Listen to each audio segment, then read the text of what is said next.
So this is my final project. I chose to do about Objective 1, about the history of special education and what was progressed from the beginning of when we were in the beginning of the United States in general, from the late 1700s, early 1800s. We had seen so much I wouldn't say progress, so much problems, how special education, those who would have disabilities, how they were treated. So my introduction, and it's from early on our society, we have largely disregarded special education in our society.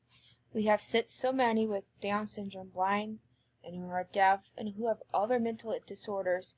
They were tortured and sent to asylums. Because we were afraid of those who were different, and we did not have any sort of plans in place for these particular groups of people. We weren't able to provide them a safe haven, a place that they could just be themselves and have the education available. Since those crude times, we have made so many advances with special education. The advocacy groups we have out there now, that they've made leaps and bounds in supporting those who were of different needs. We have so many groups like the Special Olympics, those who are able to participate in those groups. We have classes in special education and the general education. Now we see that those who are in those groups being able to be combined in the general education setting and being able to learn with those as well. So this early early reformative period, we owe a whole huge amount of debt to the civil rights movement. But since the early 1800s, our society, it was extremely critical for families who had disabilities, children with disabilities, because they wanted to hide their children from the public view. They were ashamed of their child who had those disabilities. So many would be locked up in attics or in other rooms, and their treatment was very poor. They were viewed less as human, and as you notice from the picture, they were treated in inhumane conditions. Many were tortured, beaten, they were never bathed or fed properly, and so many suffered, and a lot of them could not vocalize their frustrations. So they would yell and scream because they would be in pain. Our society moved these people out of the public eye because we were ashamed of them. Some important figures during this time period was Dorothea Dix. She spirit changed for special education. She viewed many conditions that were very poor for those who were in the special education. She convinced people, showing them how important it was necessary to give them proper care, training, and education, and she helped develop hospitals, schools, and training facilities for those with special education. A next important figure in this time period was Samuel Gridley Howe. He helped develop one of the first blind schools in America. He did go overseas and study, and he was able to have someone on staff who was of a blind person to teach them how to actually use Braille. And he was one of the first ones to have those who were blind in the school. Thomas Hopkins Gallatin. He was one of the first ones who developed a first deaf school in the United States. He helped those be able to speak and to able to learn sign language. After that period of time, we went into what was called stagnation and regression time period. With this lasted up to about the 1950s. And with this period of time, the motivation for eliminating disability, it was hindered the progression forward of special education. The funding was reduced. The instructional methods were not promoted. Many states segregated those with disabilities in classes or schools because, one, they did not feel that they needed an education and that they had that stereotype that we sometimes have today in society. And when this time period, those in special education became stagnant, and the help for those was very poor.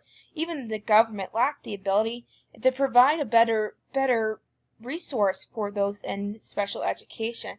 So at this time, special education was not progressing as it could have been. It was just standing very still. Some important figures that helped move forward was Helen Keller. She was one of the first blind and deaf student.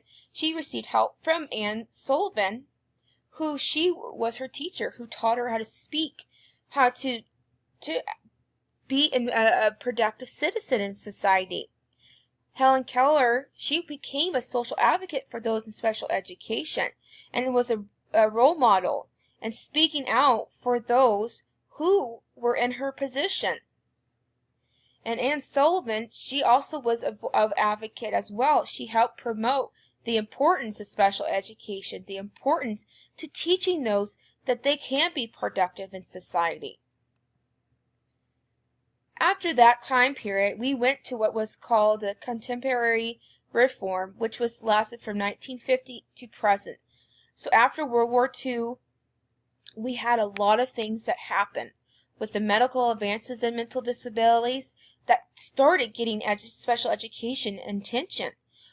We had a lot of groups, the parent advocacy groups, began getting attention for those with special education. But what really helped bring to light the treatment of those in special education was the Brown versus the Board of Education case. In 1954, this provided much attention to civil rights, and thankfully for the civil rights movement, we had that attention to the race, gender, and those who have disabilities always have a right to a public education. Since that time, those who were not getting a quality education had that legal right available. But it wasn't until 1975 we seen about 8 million children with disabilities in the school. They were not getting inappropriately education in the school setting. It still wasn't being implemented from that particular place.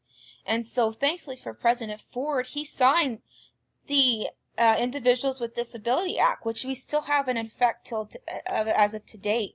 This specific act require that it was wasn't a privilege anymore to receive education, but a legal right, and we have to follow that today. And with the Individuals of Disability Act today, we had so many great advances with the IEP plans that we use today. Those plans help have a lot of moving parts with students, with different resources at the school and the parents. Which is great about this, the IEP plan, teachers are able to work with those special educators as well as different resources such as your counselor on staff, your speech therapist on staff, and working with the parents and listening to their concerns, which is great. We have advanced that program so much as of today, and it's being utilized across the nation. But until 1990, about 23% of students qualified for special education services. And we have been continuing giving those who have special education services the right, the ability to learn. We realize today as society that every student who has a learning disability have the right to receive education because everyone learns at a different rate.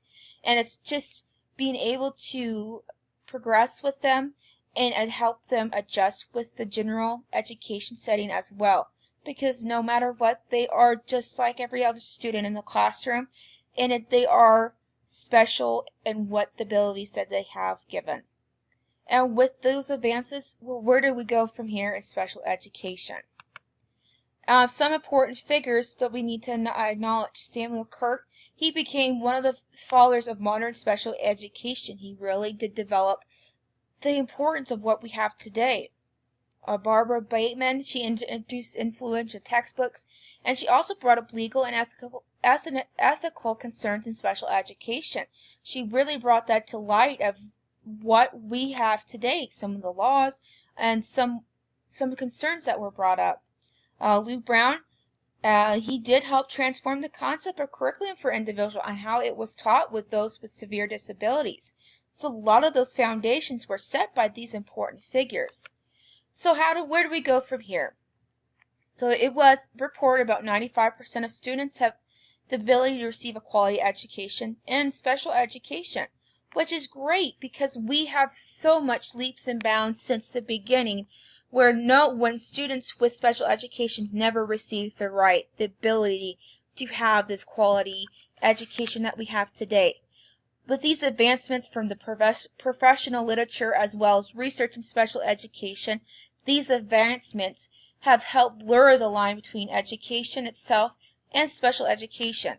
I hope that someday with the advancements we have from the advocacy groups, from parents, and from professionals, as well as the teachers themselves, that we can help someday maybe not have that blur line or special education, but we can incorporate special education inside the general education field, that we can continue to help those who are in that area to feel welcome, and that hopefully someday we can still continue to get rid of those stereotypes that we still have today. There is still work to be done, and there is still plans that we can do and continue to do. But to see from where we've come from to where we are today, it is hopeful. These students are special. They do have so much to offer. I do hope you enjoyed my presentation. I really have enjoyed this class. And again, I do hope as a professional that I can bring something special to special education as being a parent with my child who has been in that area since kindergarten. I know as a parent how important these professionals are, these teachers. They care about each and every individual. Thank you so much. And again, I do appreciate everything I had learned from this class. And thank you so much for your time. And I hope you enjoyed it.